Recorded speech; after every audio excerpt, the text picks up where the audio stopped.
Welcome, everyone, to Around the ACL. It's Michelle Thompson here with Trey Ryder and Anthony Ione, coming off a great weekend in Winter Haven, Florida for Open number 8. We are going to run it right back, right? We got Open number 9 coming up this weekend. So we getting our cornhole fix. Back it up. Exactly. Loving that. And it's only going to get more and more. It gets real exciting here in the summer, doesn't it? Yeah, we're talking about 2 weeks, an event that happened 2 weeks ago and last weekend, and then next weekend, and then 2 weekends from now. Yes, so it's like exactly. That's what the summer's for. Exactly. All right. Well, we are going to dive into it. Like I said, we had Open number 8 here in Winter Haven. Now, Trey, you got to stop in there a little bit. You were over there in Florida. What'd you think, or how was it over there? Yeah, stacked field, a lot of great players, and it was sticky. Florida humidity, that was pretty much a consensus across the board, was that the board conditions were slow all weekend. Everybody was in like shorts and like tank tops. It was so funny because we're over here, it's snowing. Yep. Yeah, it was hot. So as you guys know, like I kind of spent some of the mornings going to, Mickey's house in Disney with the wife. So it was 91 on one of the 2 days that I was there. I mean, I showed negative. We were negative. It was like one of those things where I went to the park and I was like, you know what? I wasn't planning on it, but I need to shower before I go over to the venue. So it was it was hot and it was muggy. It's Florida and I almost said Florida in the summer. It's not the summer. It's February. It's February. It's Florida, and it gets humid and you could tell on the boards it was slow, but it was a packed house. Everybody had a good time, and I even hung around and threw some long shot during it. So it was good. Were you the reason why there was a board in the rafters, Trey? Or a bag in the rafters? You know what? When I did mine, I was pretty darn close, Anthony. Were you? When I throw long toss is like one of my favorite things to do in cornhole. How long is it? We were shooting at 70 feet when I was going. And out there. And it's my favorite thing to do. I only threw 4 bags and I kept missing left. I had the right distance, but I do throw mine very high. Like my that's just the technique that I use. And on one of them, I was like, that may come close. That may come close. So, but it was a good time. Was it? I think it was. Was it easy that shot Eric Davis's bag, right? Yeah, it was Eric's. No, not Eric Davis's bag. No. Yeah. He chucked it right up there. And it was up there. I remember one of the cameras zooming in. It was like it kept going and going. That rafter looked high. It was perfect. It was like it wasn't like it hit something and like ricocheted. It was like if this was the beam, it like perfectly hit the arch and then just laid in there. Gently sat on top of the I-beam. Oh my goodness. I have to admit though, I mean, I love watching cornhole. I would sit home and watch it all weekend, but we went up to the snow. It was pretty close here, about 30 minutes away. And so we were up in the mountains. So we were watching it on the way, like testing out the new Bronco, but it was a mountain. So like we would lose service. Yeah. Shameless plug. New Bronco.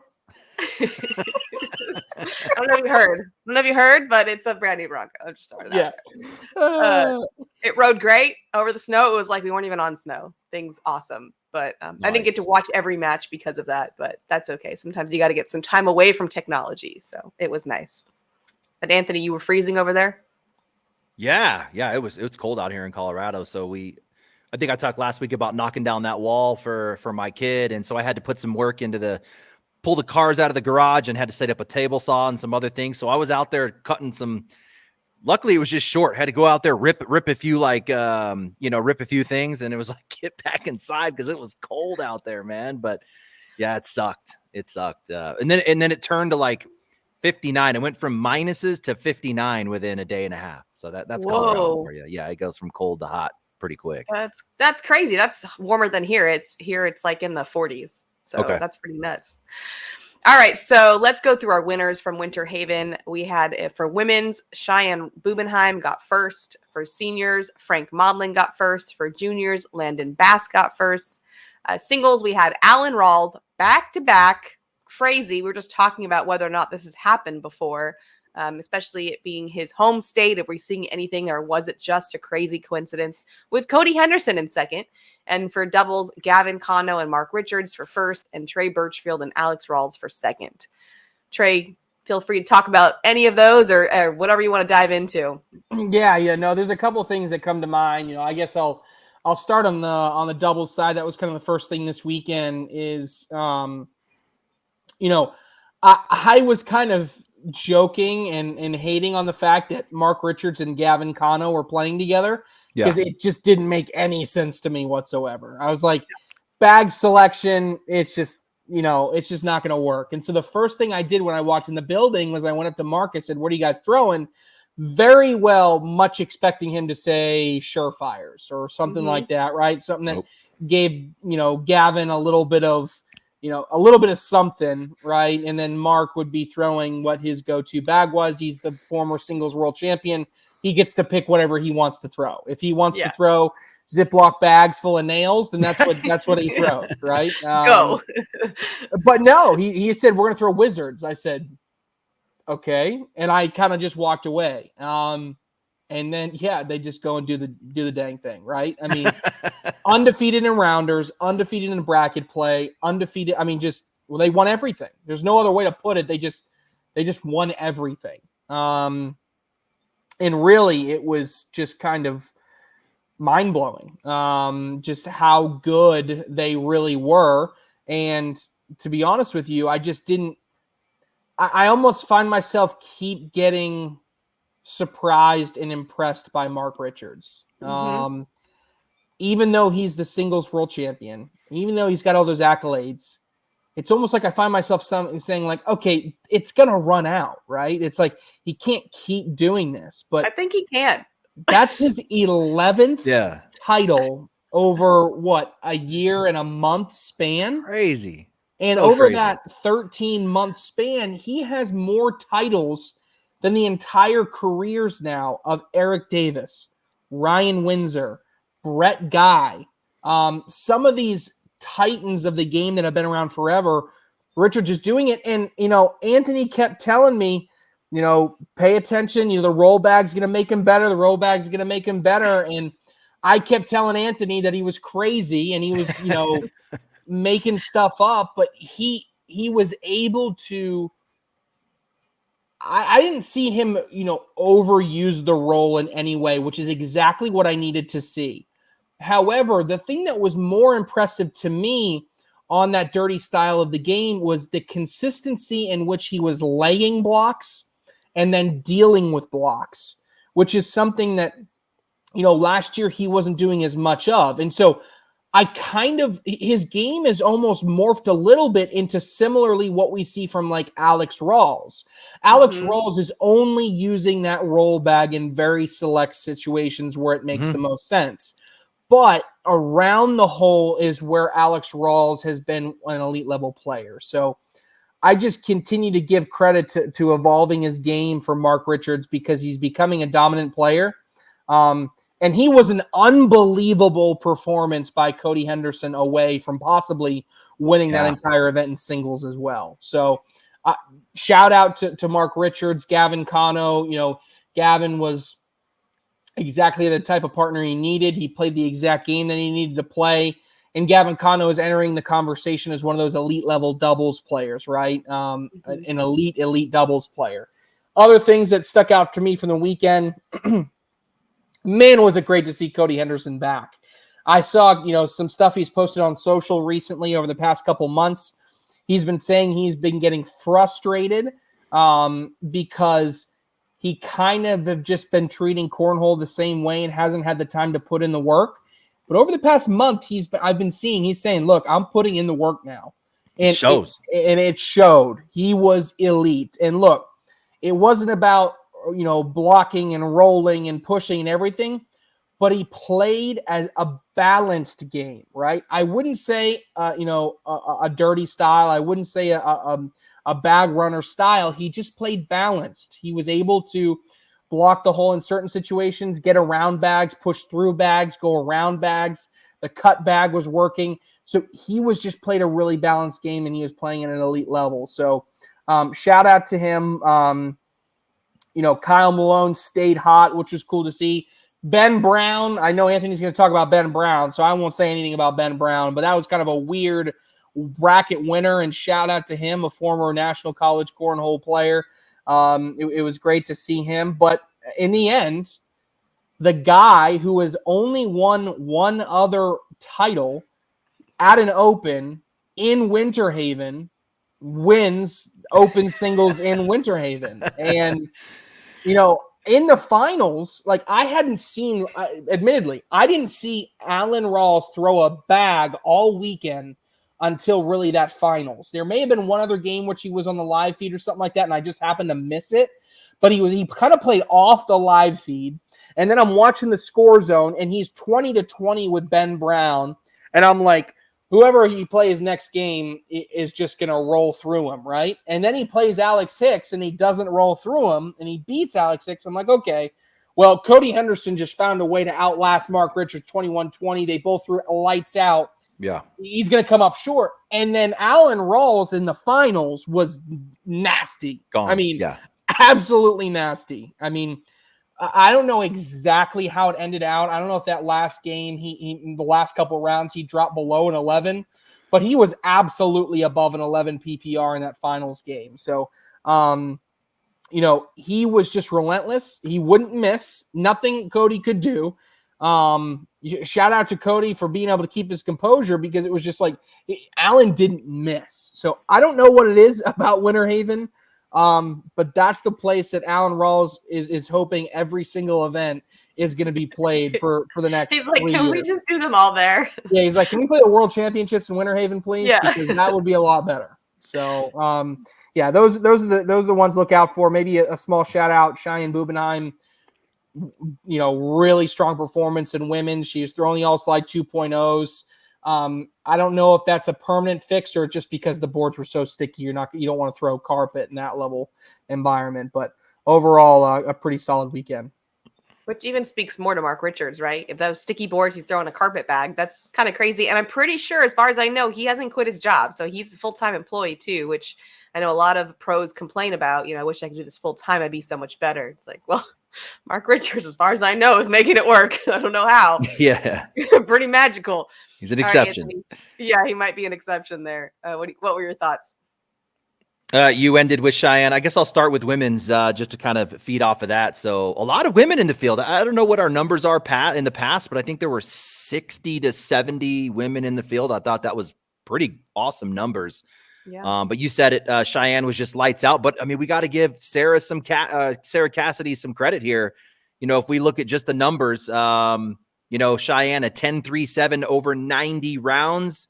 Sarah right there at a 10-3 at 121 rounds. So, and with the women, we can talk about PPR, right? Because that is the game they play, at least for right now, until we get some of the other rookies hopefully in here to mix this up a little bit. But I definitely wanted to give a shout out to them. And you put me on the hook at the beginning of the season, Trey, for a woman of the year. And I went off the path from Cheyenne and I went with Sarah because of this. I think that her game is improving coming into the 2023 season. She came up a little bit short here in women's, but threw lights out through the entire division. Singles, so much to talk about, Mish. I mean, we could talk a couple hours just about singles. 256 baggers, 8 brackets, and that was tier 1 only. There's so many storylines that we could riff off of storylines all day. We could talk about the 3 ladies finishing in the top 5 of the brackets. There's women showing up deep in these things. How about the PPR leaders? That PPR leader out of bracket A that you were talking about with Ben Brown. We actually had a bracket leader in PPR who had a negative DPR. That one I scratched my head on. I'm like, I don't think I've ever seen a player lead a bracket in PPR and then you go over to the negative column or over the DPR column and it was negative. So I was like, how did that happen? I don't even remember, but it was just really weird. I was like, we could talk a couple hours about this, but that was one of the things that would be pretty interesting. You mentioned Ben Brown. He won his bracket with an 8.4 PPR. That has to be the lowest PPR I've ever seen. But what was even more crazy is he held his opponents through the entire bracket to sub-8s, 7s. So out of all of his games, no one on average was in the 8s. So that was pretty insane to me. We had some really good 4-2 teams end up in tier 2. It just goes to show that how the talent is. There were some legit players that ended up last or second to last in their bracket. We're talking about players we talk about on an elite level. So again, it's just the talent is growing crazy. And I'd like to mention some of the breakout players in singles. You know, that again, we could probably talk 30 minutes about these players alone. Garrett Wiggins, Landon Bass came out and looked awesome. Devin Keane, Tony Franco, Gabe Dolan finally showing up. Mentioned him at the beginning of the season as a grinder. Happy for him. That Ryan Trader kid was nasty. We talked about Ben Brown and then Ethan Walker. Ethan Walker now on radar. Apologies to this guy. He was kind of on a lot of radars before, and I had said, I don't remember where it was, what content, but I'm like, who's Ethan Walker? Well, now we know who Ethan Walker is, so shout out to him. He made an awesome run. But kind of getting into the meat of what you were talking about, Trey, Alex Hicks. I mean, he wins his bracket. For me, it was like kind of a moment where it was like, okay, there he is. There's Alex Hicks. He's been on my top 10. He hasn't left my top 10. He's kind of been a little suspect in both singles and doubles. Showing up, throwing the sorcerers this time, kind of coming off his wizards a little bit, rolling them just as good, pushing through stuff unbelievably with those. I thought he looked really, really good. Back into the top 10 discussion, in my opinion. Tanner Halbert, this dude, I mean, I think he's just a big gamer. You know, you get him in some local stuff, he's like, you know, you look at some wins, some stats, he doesn't win. His stats are kind of weird. But you throw him in a big national event, pro division or an open, and he just always seems to show up.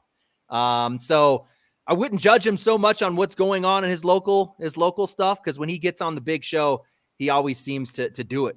Wins over Alex Rawls, Tyler Poitras, James Baldwin, just to name a few. So, but yeah, you mentioned Cody Henderson as well as Adam Hissner. I'd like to throw him in the mix as well.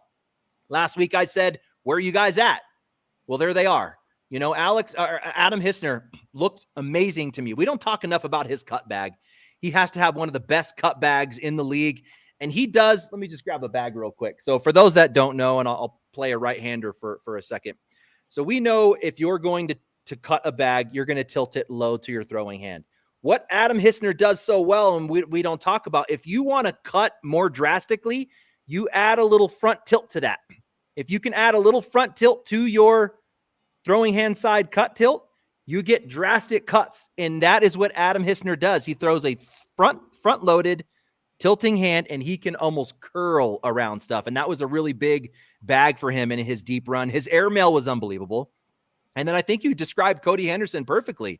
I thought his all-around game was good. Where does Cody Henderson succeed? You know, when we say better there than in, Cody Henderson is the best at better there than in. Yep. He is so good at, right, just dropping a bag right where you need it to block or back block or just side-by-side something. He is so good at that, and it was really good to see him show up. The best celebration that we saw from Cody all weekend was when he threw a bag when two of Mark Richards' bags were on the hole, and he, in midair, he said, "Sit!" and it sat in the hole, and he went, yes.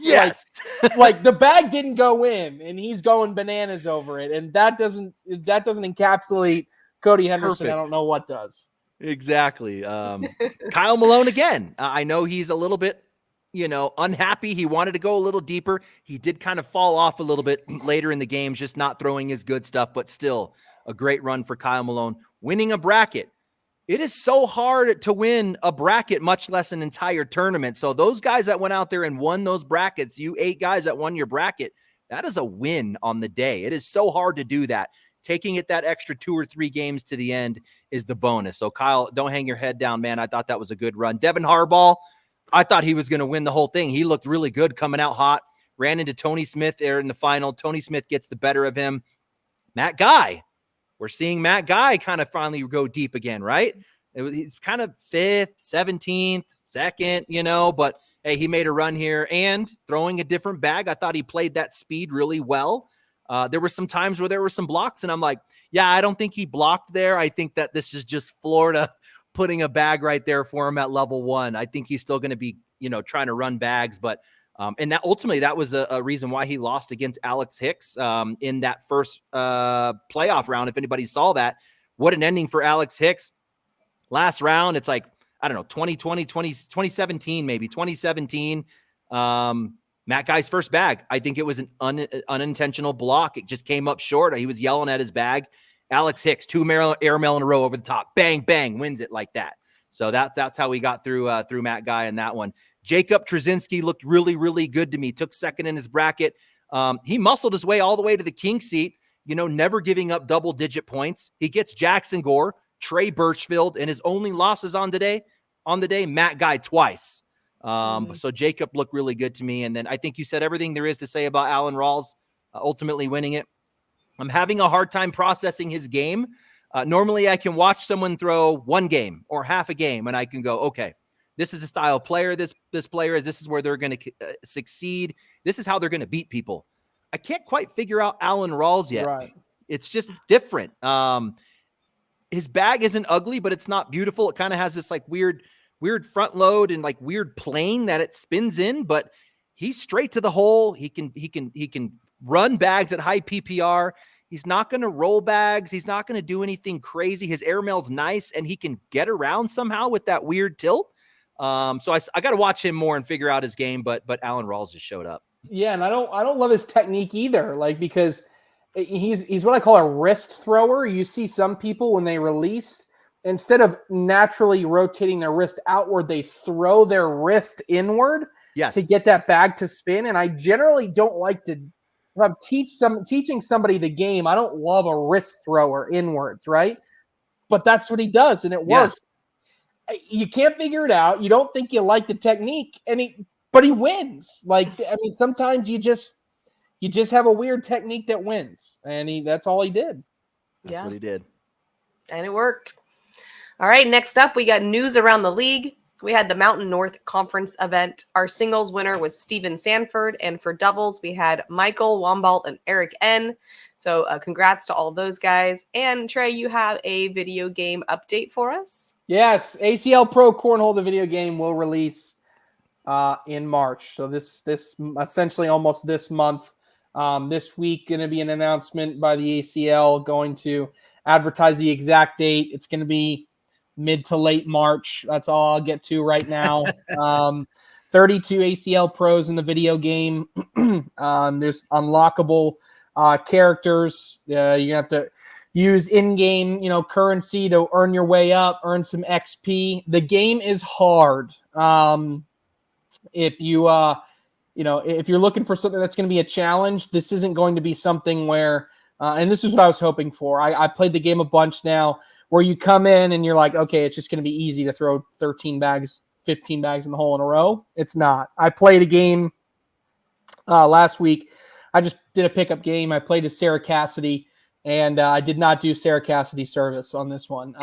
She was, I got beat the brakes off of by Ryan Windsor, but when airmail drag after airmail drag, but the AI is continuing to get tuned, but it's pretty darn close.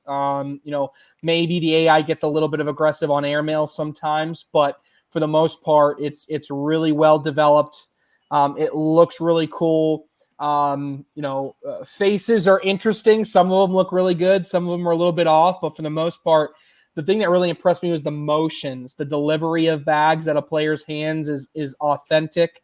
So there's going to be a single player mode. You can play obviously against one another on the same console, and then a world championship mode all the way through. There will be online multiplayer, but it won't be released on launch.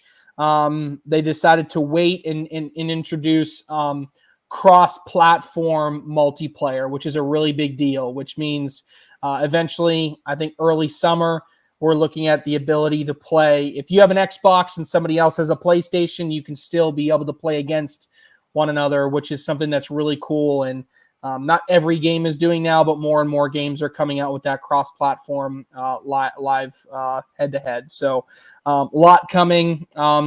Even after launch, there's going to be additional content that comes through. But the initial launch of the game, Xbox, PlayStation, PC, Switch, going to be a really exciting game to play and cool to be a part of. So more information coming and trailer coming out soon. Fine tweaking the trailer, but it's pretty darn cool. I'm excited. Hey, Mish, before you get off of this subject, Yeah. and like Trey's note says, good luck. Eric, and I mean, give it a try. Give our guy a try here. All right, here you go. Come on. Out of the mountain north. Eric Noonschwander. Yeah, that's pretty good. That's not bad. That's not bad. You don't know. What do you mean? We're going to say you nailed it. We're gonna you nailed it. That's exactly how they said it. I asked him beforehand. I didn't tell you. Hey, Eric. Yeah, reach out to me and let me know what that really sounds like. That'd be great. All right, going into Overreaction Monday, I'm going to read you some lines, and you let me know if this is an overreaction or not. The first one, Mark Richards' roll bag game has made him better. Trey, I kind of alluded to this. I was hating on Anthony, and based on what I saw in Winter Haven, I do not think it's an overreaction. I think it is complementing his game a little bit. I want him throwing that roll bag 5% of the time, maybe even 2% of the time, right? If I start seeing that cribbing up to 10% or 15%, that's when I'm going to take back what I'm saying right now. But in those 1%, 2%, 5% opportunities, it can make him that much little bit better. He doesn't need to get a lot better. He's the world singles champion. So in my mind, just getting a little bit better is okay, not an overreaction. Anthony? Man, I agree 100%. I'm sitting there in my living room watching the weekend, and there were a few times, though, we have to remember Mark Richards has one of the most legit airmails in this game. And I'm like, don't forget that, Mark. Don't forget that you have a top airmail in your back pocket. And he's so good at a slick side push, too. He's so good at collecting around the front of the hole. And there were a few times I'm going, oh, Mark, that was a slick side push. Or why didn't you shoot that? But also keep in mind the bag type he is throwing. Now, he was out there rolling wizards like pretty easily. That's not his bag in his normal game. Now, he's going to be able to roll them, but not as much of consistency. So I agree with you, Trey, 100%. Definitely makes him better, but be really, really choosy on when you use that. Cody Henderson is back. Yeah, it's tough to go anything off one individual event, but I can tell that this is a product. This event this weekend was a product of work. And if it's a product of work, I'm always going to buy into it a little bit more. I'm going to say not an overreaction. If you combine this with the fact that, look, we were asking mid-year last year where Cody Henderson was. You forget him and Adam Hissner did make the Final Four at the World Championships. So you combine those two things, I like what I'm seeing, not an overreaction. Anthony? Man, I'm hard on the fence on this one. I'm going to say overreaction. I really liked what I saw out of Cody. It was like just the old Cody plus. I mean, I feel like he looks a little bit better than he did before. Running bags a little bit more when he should.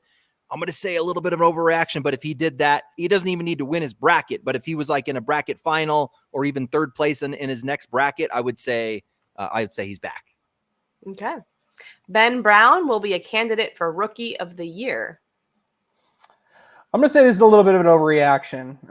And simply, I know he just won his bracket, and he gave Alan Rawls the best game of the day. When you talk about making it into that final 8, 21-20, he lost to Alan Rawls, the champion eventually of the event.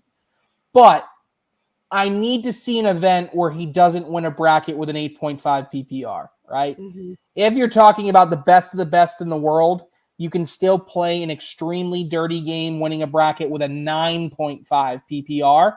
I think it was a little low, maybe a benefit of some very sticky boards in the game that he was playing. I can't deem him a front runner candidate until I see this happen again. I'm going to say overreaction. Okay. Anthony? Agree, overreaction. It was weird. It was just really weird how that whole bracket played out. He did throw a 0.65 DPR. That's not crazy good, and I think where it gets crazy good is like what you're saying, Trey. If you throw a 9.3 or a 9.4, and then you have a 1 DPR on top of it, I think that's going to put you in a better position. But an 8.4, hey, when someone wins one of these tournaments with an 8.4 PPR, like, sign me up. I'll do something crazy because it's not going to happen. It's not going to happen. You're not going to win with an 8.4, so overreaction. All right, Tony Smith has a finishing problem.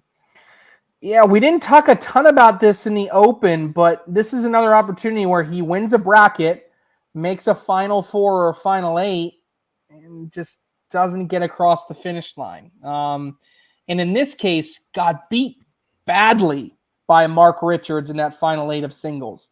Again, him and Jake Trzynski make a really deep run. You mentioned how good Jake Trzynski was throwing all weekend long, Anthony, and then they got close and they couldn't finish, right? Couldn't get to the end. I talked about this a few months ago that I was concerned about this. I am going to say not an overreaction. I am officially concerned about the level of maybe nerves that we're getting from Tony Smith when he's getting here towards the end of tournaments. So I love Tony Smith. He's one of my favorite players to watch. Him and Jake Trzynski, maybe one of my favorite teams, if not my favorite team to watch this season. Yeah. Because Tony is so crafty and Jake is a legitimate psycho on the end of a board, and it is hilarious to watch, right? So I love the team, but I'm officially a little bit concerned. I'm going to say not an overreaction. Okay. Anthony? I loved seeing this one show up on our run of show here because, it's something I've been asking myself as well. In my mind, I'm like, there's no way this guy has nerves or a mental, lack of toughness or something like that. This guy's a beast. He's been in at the highest level. So I phoned a friend. I just hit him up and I'm like, dude, what is going on here? And he actually made a good point. He said, listen, here's what's going on. And it probably falls into a finish problem. He is throwing one of the hardest bags there are to throw in this league. He goes, I think I'm dealing with some stamina issues. He said, I am having to throw this bag at, max velocity, complex shots, tilts of the wrist. All this fancy stuff is going on for him. And you get deep into tournaments and you just can gas out.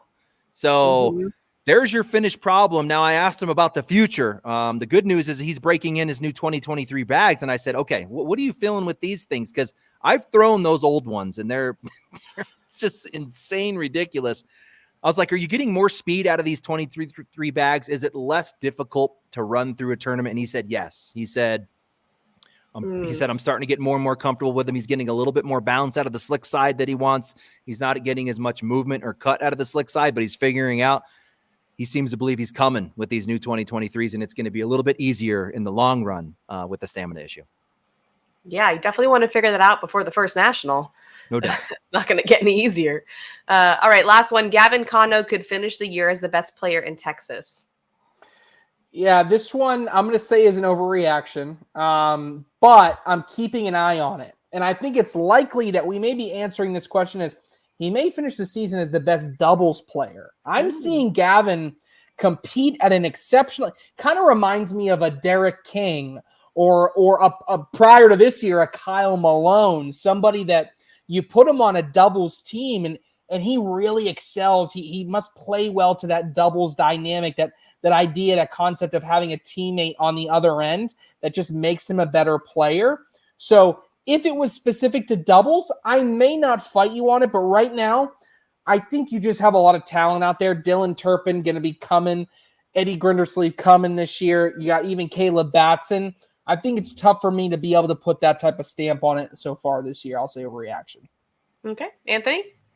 Yeah, you were mentioning the names there. We always, I don't know if we just overlook Grindersleeve or if he's just always right outside of 10. You're talking about a guy that'll finish 10, 13, 14. Every year he's right there. He's going to be a tough guy to be better than in Texas.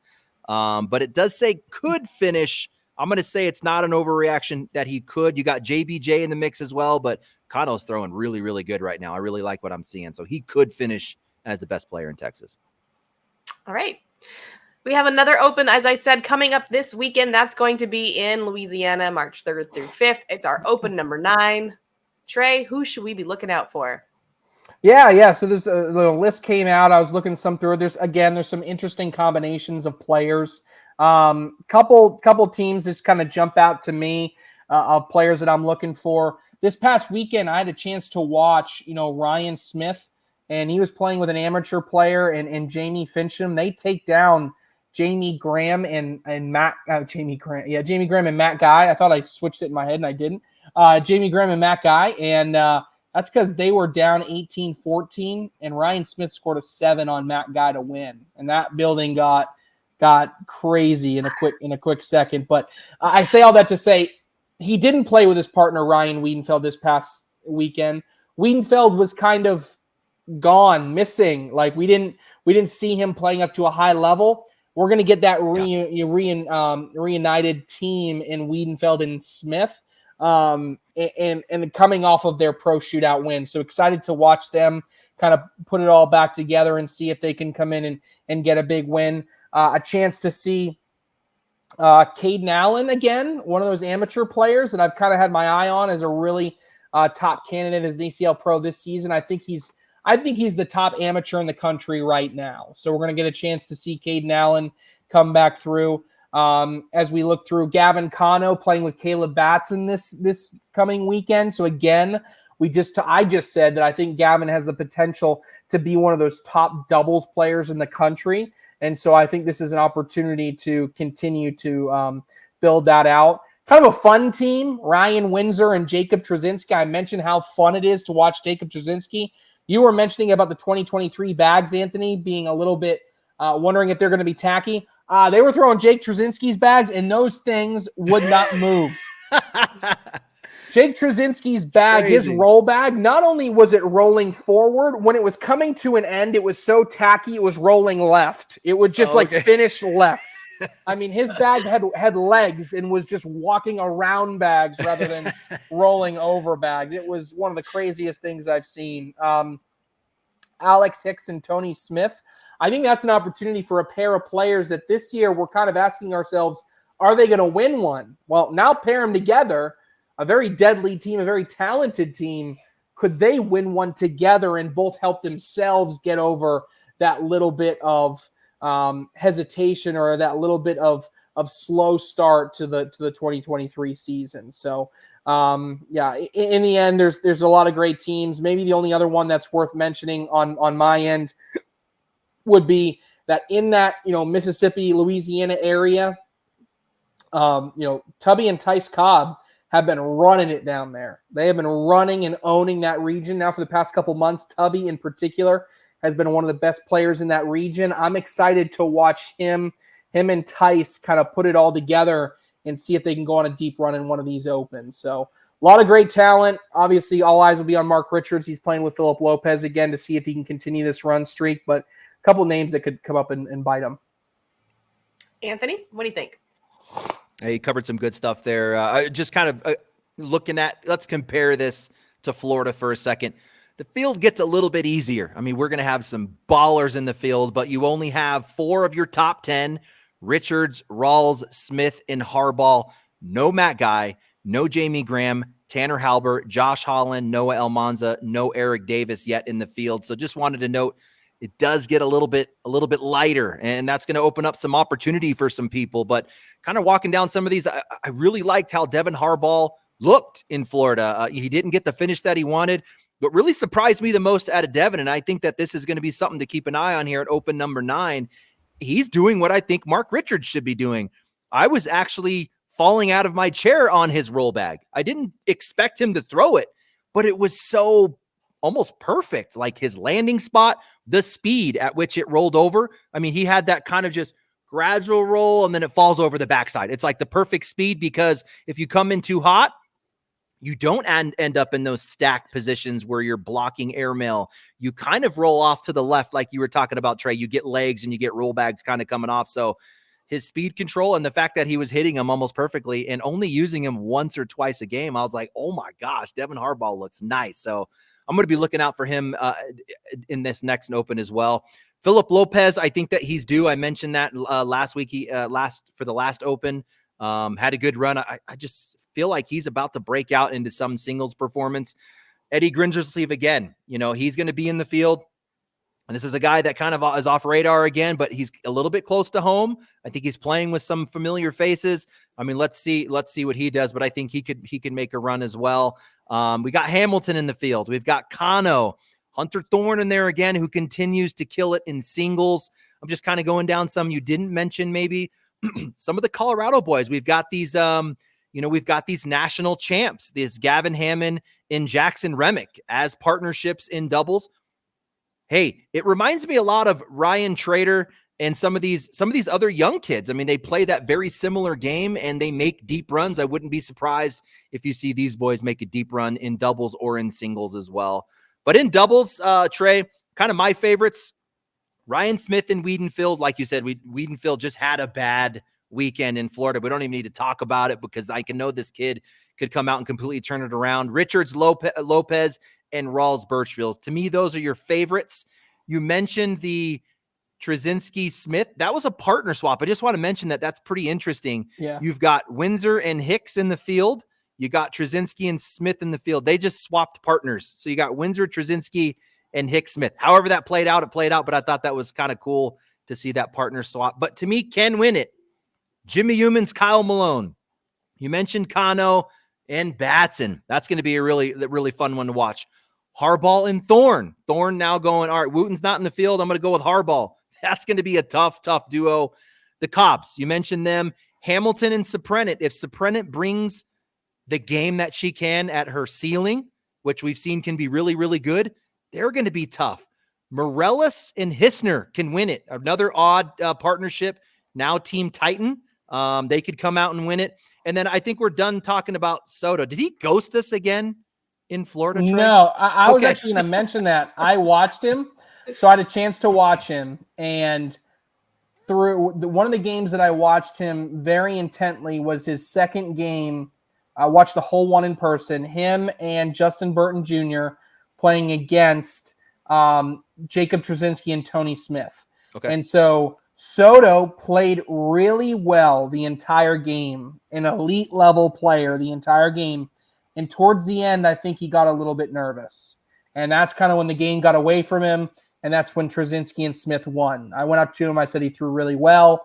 I mentioned this to a couple players that are kind of watching him behind me because I knew I was watching him and they knew why I was watching him, right? And I said, he's going to be a great player. He just needs more experience in those type of situations. And he just doesn't have it yet. He's got the talent to be a top-level player. He's going to be a pro. He's going to be a really good pro, right? It's just a question of, can he have more of those experiences where he knows what it's like playing against some other really good pros in a very intense situation with a lot on the line. Mm-hmm. Gotcha. Hey, Mish, just a couple that I think we should be watching, kind of going more towards the bottom of the list. I don't think, Trey, you mentioned these, but watch these guys. Getty and Walker. Getty already with a singles win in Open. Ethan Walker with a breakout performance. They're going to be partners here at Open number 9. Watch them. I talked about Hammond and Remick out of Colorado. Watch them. Hector and Sisson, the rookies coming in this season, who we're kind of anticipating as PPR guys. I got to watch them more. I don't know how well-rounded their games are, so it's kind of a watch for me. I just want to see how they do and what they're going to bring to the game, but watch out for them. Gonzalez and Gilbert. We got a little presence out of Cali with Gilbert. Gonzalez saying that he's coming in. He's feeling like his game is looking really good. I'm watching them. And then we got the Bubenheims. Brandon, I mean, you know Cheyenne's out there grinding all the time. I imagine Brandon's right there with her, grinding just as much. So I'll be interested to see how the new married couple does, the Bubenheims. I'm going to be watching them as well. Yeah, and how they interact with each other, because sometimes couples play well together and sometimes they don't. So divorce doubles. Divorce doubles. It's a thing. All right, let's go into contender or pretender. Do these players who have been hot recently have a chance to win a national singles event? First one being Kyle Malone. What do we think? Yeah, I think this one's kind of a layup. I think it's a contender. Look, he's played really well. He just won a shootout, beat one of the best players of all time, and then turns around, wins his bracket, and again runs into a really hot Cody Henderson. I think this one's pretty easy. I'm going to say contender. Anthony? Contender. Agree. Okay. That was a layup. Ian Cripps. Yeah, this one's interesting. We saw him in Virginia Beach, Myrtle Beach, win his bracket, make it all the way to the finals. I mean, we're talking about a kid that, has really turned it on these past 6 months in grinding. Grinding is an aspect to winning it, but it's really hard to win a national. And I think he's maybe got top 3, top 2 in a bracket type of power. But if you're going to win a bracket, you got to take down multiple big guns, multiple big games in a row. I'm going to say pretender. Anthony? I'm going to say pretender as well. I do love his mental side of the game. He seems to have that all figured out, which is crazy for a young kid to be able to maintain those emotions, right? Yeah. I think he does that really, really well. His game is definitely elevating. He's leveling up. I think he's just maybe one level away from being in the contender category for this. I'm going to say pretender. Carson Getty. This is another tough one because Carson Getty just won an open event. So you'd say, look, in a stacked open, can Getty do that again? Can he win all of that? I'm trying to convince myself to say contender, but there's something stopping me from saying he's done it once. To be able to do it twice in one season is just really, really hard. I'm going to say pretender. Anthony? I'm going to say pretender as well, but Getty, I love the use of that reverse cut. Keep doing that. I think your airmail looks awesome. He's also just that one level away from being a contender, and I think he takes this as motivation. I'm going to say pretender. Ryan Wiedenfeld. This one's tough. This one's really tough because I think he's not as easy as a candidate as Kyle Malone, but I think probably a better candidate than the other two. Mm-hmm. It's going to hurt me I think he has a very strong chance to win a bracket in doubles. I think they make a broadcast this year in doubles, but this isn't necessarily doubles. This is singles. I'm going to say pretender, and I really hate that. I really hate it. I think next season, after he gets this full year, we're having a different discussion. Sure. Anthony? I'm going to say contender. I mean, what's the next level down? You've got your amateur world champ done it. He has beat the best that the game has to offer. He's beat all of them. So I think that little bit of experience on the ESPN stage was great leading into the nationals for him at the Super Bowl. He needs maybe a little bit more of that. Get in there in singles. It'll probably be late in the season, maybe national 3 or 4. But I'm going to say contender. Last one, Alan Rawls. This is another weird one after this weekend. It's like, I don't know what to think of it, right? How, if I'm a smart guy, how in the world do I watch this weekend and say pretender? How do I do that, Anthony? I don't know how I do that. This one's weird. But I'm going to say it. I'm going to say pretender, and I have zero reason for it. And Alan Rawls should watch this and be like, that guy's a bozo. And you know what? Probably. I just can't wait for that post. What is something that's wrong with me not being able to think that through, but it just is what it is. Anthony, are you a bozo? Yeah, I'm a bozo as well. I completely agree. Just bozo. It's weird. It's just really weird. Maybe there's just a high, ceiling, low floor kind of thing going on here. He's ceiling at the right time. His brother says, hey, when the dude's on, he won't miss. So how often is he on? That one's tough. I'm going to say pretender. National's hard, guys. It is hard. It is. It's super hard. It is time for our hot takes. Trey, you got a hot take for us?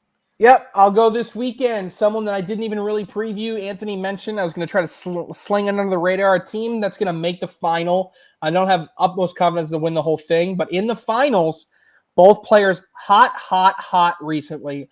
I'm going to go Nico Morellas and Adam Hissner. Oh, you just stole my hot take. You just stole my hot take. Wait, but Anthony, did you say they were going to make a finals or win? Because he just said make a finals. Okay. I'm going with a win. I'm going with a win. Okay. Yeah. I'll throw in the towel then on my hot take for the weekend. Anthony's going to one-up me.